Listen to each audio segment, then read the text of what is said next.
and denounce his extreme positions as a doctor that put the health and well-being of Minnesotans on the line. We'll hear from 6 physicians this morning and hold questions for the end. And we'll begin with Dr. Zeke McKinney, an occupational and environmental medicine physician in Minneapolis, Minnesota. Thank you. Good morning. My name is Zeke McKinney, and I'm an occupational environmental medicine physician from Minneapolis. Let me assure you that I have no interest in participating in political arguments. So basically, I'd rather be doing just about anything else right now. However, Scott Jensen poses such a great threat to the health and safety of Minnesota that I believe it is necessary for me and other physicians here to do everything I can to ensure we vote against him as a candidate for governor. This is because he has been using the power and privilege that comes with being a doctor to advance his political career, while ignoring established facts about medicine and public health. In particular, I want to speak about the problems with what he says and does about COVID-19, women's abortion rights, and the Minnesota Board of Medical Practice, which is the board appointed by the law to ensure that doctors in Minnesota are practicing medicine safely and upholding our own ethical principles. And it is exactly these ethical principles that Scott Jensen is failing to follow. To help you understand how big of a problem this is, I'll have to explain what's included in the ethics of being a doctor. The first of these is about ensuring patients can choose what they want from their healthcare, both in terms of being able to access that care and also having good information about their condition and possible treatments. Although his position has changed regarding abortion in recent months, Scott Jensen's interest in limiting women's access to reproductive health care is very much taking a choice away from these women, the choice they have to control their body and what kind of care they might receive, even in an emergency. Then the next 2 of our ethical principles talk about balancing risks and benefits. So people have heard of, do no harm, and this is matched up with making sure that what we do actually provides some benefit. Scott Jensen's been really active as a political candidate and on social media spreading COVID-19 misinformation, which is both not providing a benefit, but also causing harms by convincing the public and reducing trust in real information and public health sources. By the way, the spread of misinformation has been noted by the World Health Organization, the CDC, state medical boards, and a bunch of other medical specialty organizations as a serious threat to public health.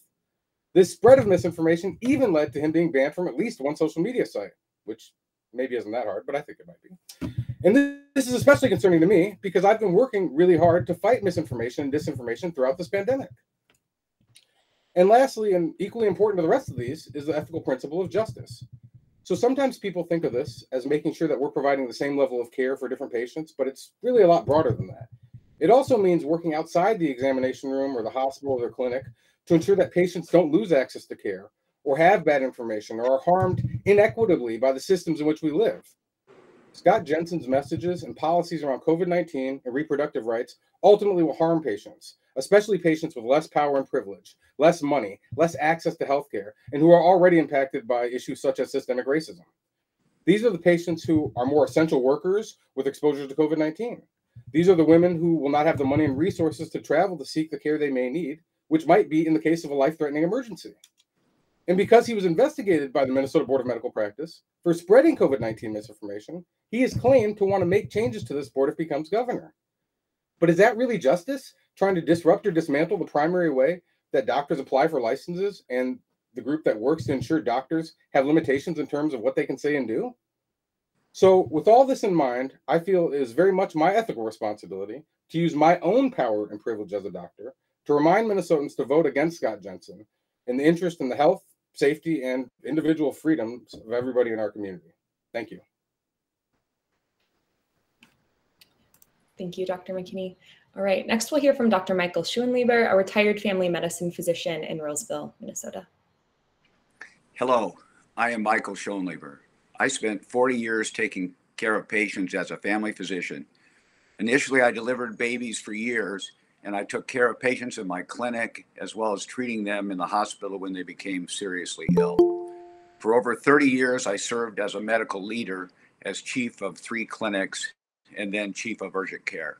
This gives me some perspective, both from taking care of patients and also advising and leading colleagues and at times having difficult conversations. This is a difficult conversation for me. I don't like saying anything against a fellow physician, especially publicly. But the importance of having a suitable governor for Minnesota makes it necessary for me to speak out against the candidacy of Scott Jensen. As a physician gauging whether or not another physician would be a good leader, the first thing I would ask, how well does he take care of his patients? By this measure, Scott Jensen fails. During the COVID pandemic, he has subscribed to anti-vaccination messages, using himself as an example by not being vaccinated and thus discouraging his patients from taking this simple and safe precaution. How could he not know that an unvaccinated individual is far more likely to end up in the hospital on a ventilator or even die than a vaccinated individual? How many of his patients died from following his advice? He prescribed inappropriate medications to treat COVID, such as ivermectin, a drug used for animal parasites, and hydroxychloroquine, a drug used for malaria. Both have been proven ineffective for COVID and are discouraged by the FDA. Both are dangerous when used inappropriately. He minimizes the danger of COVID, saying that it's just a cold, sore throat, and mild fever. Tell that to someone in the ICU about to be intubated, or to someone who just lost a parent or grandparent to COVID. His mismanagement of COVID leads me to suspect his judgment as a leader might be just as bad. What happens if Scott Jensen is governor and COVID has a new highly contagious and frequently fatal variant? Will he minimize the danger and discourage common sense precautions like social distancing, facial masks, and immunization? Thus far, despite several complaints, the medical board has allowed him to keep his medical license, thus putting his patients at risk. It is another thing entirely to give him wide influence over the public health of our state as its governor. Scott Jensen doesn't understand the science of COVID-19, or worse yet, does understand the science, but has chosen to deny it in a quest for political gain. Scott Jensen is not the right choice for governor of Minnesota. Thank you. Next, we'll hear from Dr. Hannah Langston, an internal medicine and pediatrics physician in Minneapolis, Minnesota. Hi, thank you, and good morning. My name is Hannah Langston. I am a primary care doctor in Minneapolis. I'm an internist and I'm a pediatrician. I am from Minnesota, have lived here my whole life, did all of my medical training here at the University of Minnesota, and have been taking care of Minnesotans as a primary care doctor for the past, 8 years now. I am also proud to serve on several local medical boards and to lead several medical societies in health policy work and advocacy. But mostly I'm proud to be a clinician who cares for my patients. As a doctor, it's my job, it's my calling, and it's actually my ethical responsibility to do everything I can to support the health of my patients. Sometimes that means counseling on healthy lifestyles. Sometimes it means using vaccines to prevent illness. Sometimes it means treating illnesses when they come, or simply offering comfort during a really hard time. Today, it means speaking to you about the harm caused by Scott Jensen. In spreading COVID misinformation, withholding life-saving vaccines, and misrepresenting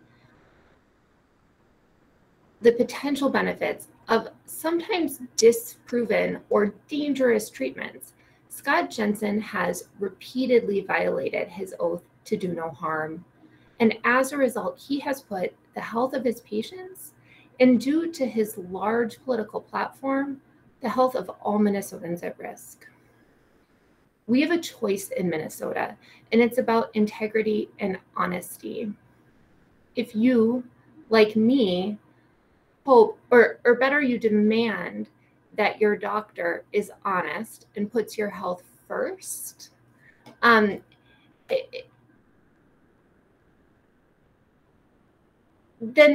that's normal. That's what we expect. We expect that our doctors are going to make their decisions based on what's best for their patients and not what's best for them. But repeatedly, Scott Jensen has made his priorities clear, and we as Minnesotans are not it. He has repeatedly spread misinformation and lies that have caused real harm to Minnesotans. And why did he do this? Maybe as my colleague pointed out, it's because he doesn't understand the medical literature. But I don't think that's likely. More likely, I think it's because he believed that by spreading misinformation, he could advance his own political ambitions. At a time when every healthcare provider in the country, especially in Minnesota, should have been working to put our patients first, instead, he was putting himself first. So Minnesotans deserve better than that. Just as we expect honesty and integrity from our physicians, from our caregivers, we should demand that from our politicians and our government leaders. And if Scott Jensen couldn't uphold his oath of integrity and honesty as a physician, why would we expect him to be able to do that as governor of this state? So thank you. Thank you, Dr. Langston. Next, we'll hear from Dr. Jennifer Walsh, a family physician in Minnesota. Good morning. So I'm here today as a family physician to speak out against Dr. Scott Jensen as a candidate for our next governor of Minnesota. I'm very concerned about his positions on COVID and abortion and what these positions mean for the health and well-being of Minnesotans. Scott Jensen has linked his practice of medicine very publicly to his plan to run for governor, wearing a white coat in ads and talking about how his work as a physician qualifies him to be governor. Like Scott Jensen, I'm a family physician. In my current practice, I care for frail older people in nursing homes. My practice experienced the death of many patients due to COVID, especially early on before vaccines were effective. I still admit patients to the hospital from the hospital who are recovering from a COVID-related illness, most of whom are unvaccinated. Over my career, I've had the privilege of taking care of patients in multiple settings, including the emergency room and hospital, at home and hospice care, delivering babies, and caring for all ages of patients. Dr. Jensen has misrepresented and misinterpreted the science around COVID and COVID vaccines, publicly stating that COVID illnesses are mild, similar to a cold, that COVID vaccines are dangerous and ineffective, and that death counts from COVID are overestimated. He has posted anti-vaccine videos on social media and joined a lawsuit to stop children ages 12 to 15 from being vaccinated for COVID. His assertions are false and dangerous. Scott Jensen's positions are inconsistent with the ethics and science of practicing medicine. Multiple highly regarded institutions have verified the severity of COVID illnesses and the efficacy of vaccines, including the Center for Disease Control, the National Institutes of Health, and the American Academy of Family Physicians, just to name a few. Scott Jensen has been banned in the past from advertising on social media platforms due to spreading disinformation about COVID-19 and the vaccine. The American Boards of Family Medicine, Internal Medicine, and Pediatrics have issued a joint statement that providing misinformation about COVID-19 vaccinations contradicts our ethical and professional responsibilities as physicians. Scott Jensen's positions on abortion are not good for the citizens of Minnesota. Abortion is health care. The decision to have an abortion is one that should occur between a woman and her physician. The American College of Obstetrics and Gynecology has issued several evidence-based guidelines in recent years, saying, quote, "The best healthcare is provided free of political interference in the patient-physician relationship." Scott Jensen has strongly advocated for a ban on all abortions in Minnesota, only recently reversing his position slightly. Again, abortion is healthcare, and that decision should take place between a woman and her physician. I want my elected leaders to use science to make decisions that will enhance the well-being of Minnesotans. Scott Jensen does not follow accepted science or evidence-based guidelines in his practice of medicines. His views are too extreme to protect the health and well-being of Minnesotans. Thank you. Thank you. Next, we'll hear from Dr. Mark Lieba, a general internist in Rochester, Minnesota. Thank you very much. I'm a general internist in Rochester, as you just heard. I came to Minnesota. I'm originally from Illinois, but I came to Minnesota and started practice here in 1994. And my practice focuses on elderly patients with complex chronic medical problems. I'm here to talk about my concerns about Scott Jensen's overlap between his physician role and his governmental role as a senator from 2017 to 2021, and why they make him problematic as a candidate for governor.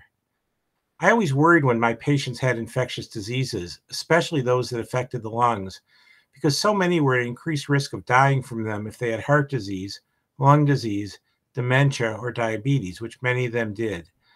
That's why I was so upset when Scott Jensen, then a state senator, attacked the way Governor Walsh and the Walsh administration tried to keep the people of Minnesota as safe as possible before there was a vaccine. To protect the lives of older patients, especially those who were sick enough to need assisted living or a nursing home, we needed all Minnesotans to follow the public health practices put in place to minimize COVID spread. But Jensen's loud public opposition as a physician and as an elected official undercut the administration's message and led to more spread and more death. Jensen also made outrageous claims, including that death certificates wrongly listed COVID as the cause of death to make the pandemic seem worse than it was. But the Department of Health in Minnesota has refuted that. He also told Laura Ingraham on Fox News that hospitals were receiving more money for COVID-19 patients on Medicare, the result of a coronavirus stimulation bill. And as a result of that, they were overcounting COVID-19 cases, something for which he had no proof. Once vaccines became available, he opposed the consensus of most physicians and physician groups, as you've heard before, that everyone for whom vaccines were recommended get them. He didn't get vaccinated himself. He said that was because he had antibodies from a previous infection, even though the Centers for Disease Control and Prevention recommended vaccination for everyone Jensen's age, even if they had had COVID. That had consequences.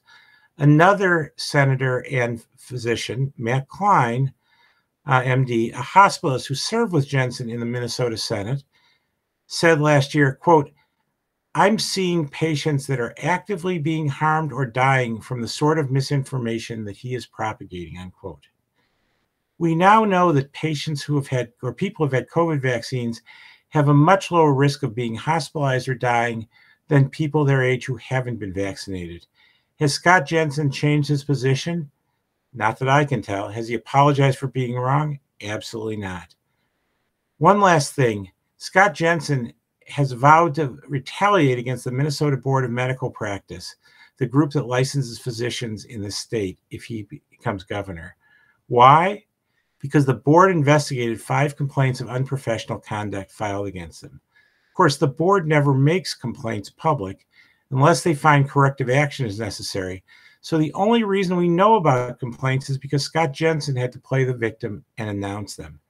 He claimed the board was a, quote, massive inexorable force, unquote, that's been turned against him for political reasons, just before admitting the first 4 complaints had been dismissed. I get that it's annoying to hear someone has made a complaint about you, but does Scott Jensen think he's so special that the board should investigate complaints about him? We need a governor who is concerned about what's best for all Minnesotans, not one who is obsessed with punishing people who offended by just doing their job. And that's why Scott Jensen is not the right person to be governor of Minnesota next year. Thank you. Thank you. All right, and last but not least, we'll hear from Dr. Victor Sandler, a geriatrician and hospice and palliative medicine specialist and former co-chair of the University of Minnesota's Medical Ethics Center. Morning. I've been practicing medicine in Minnesota for over 40 years. This last period of practicing medicine during this pandemic has been very challenging for all of us, of course.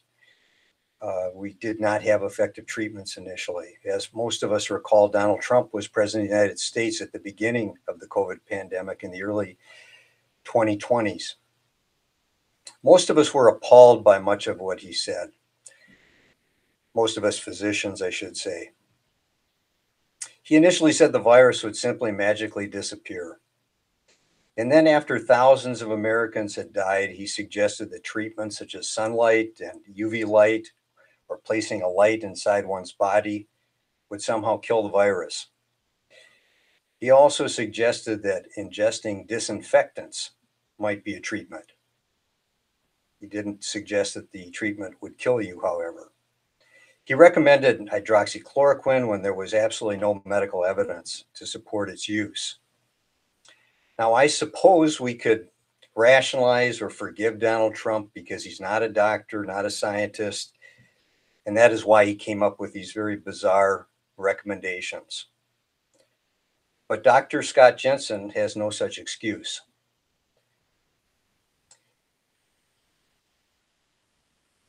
He attended the University of Minnesota Medical School in the 1970s, the same as me. So I know he had a very high quality medical education. So there is no excuse for the positions that he took during the pandemic, which have been iterated repeatedly by my colleagues this morning. He advocated for people who wanted to take ivermectin and hydroxychloroquine, which were treatments that had no place in the treatment of COVID-19 because there was no medical evidence whatsoever that they would benefit patients. He aligned himself with anti-vaxxers when there was an enormous body of evidence that showed that vaccination was the single most effective both prevention and treatment for COVID-19 to prevent people who got the virus from getting seriously ill and dying. And he criticized mask requirements and compared them to 1930s Nazi Germany.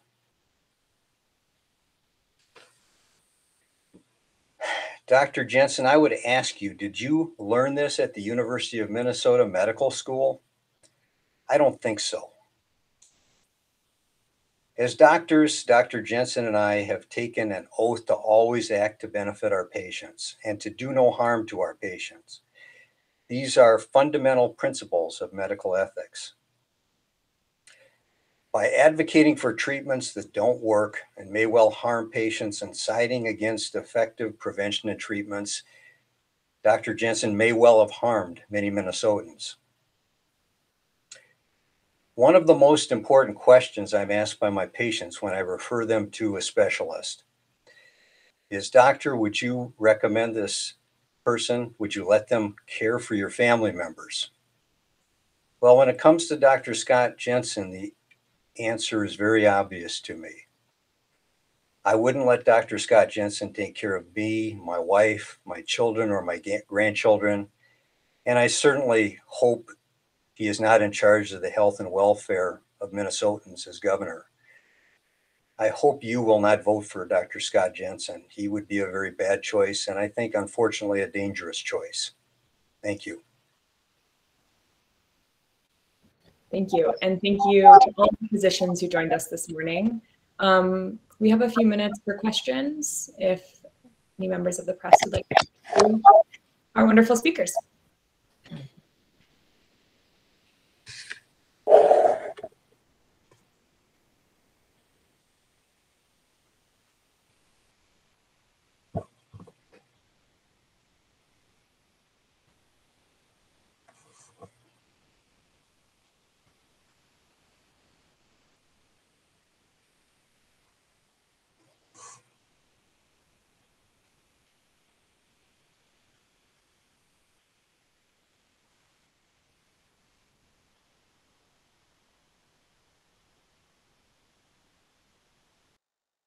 Okay. I will be in touch via email later today with a roundup of some quotes from our speakers today. If you have questions, please reach out to me via email. A big thank you to everyone who joined us. Have a wonderful day and a great rest of your morning.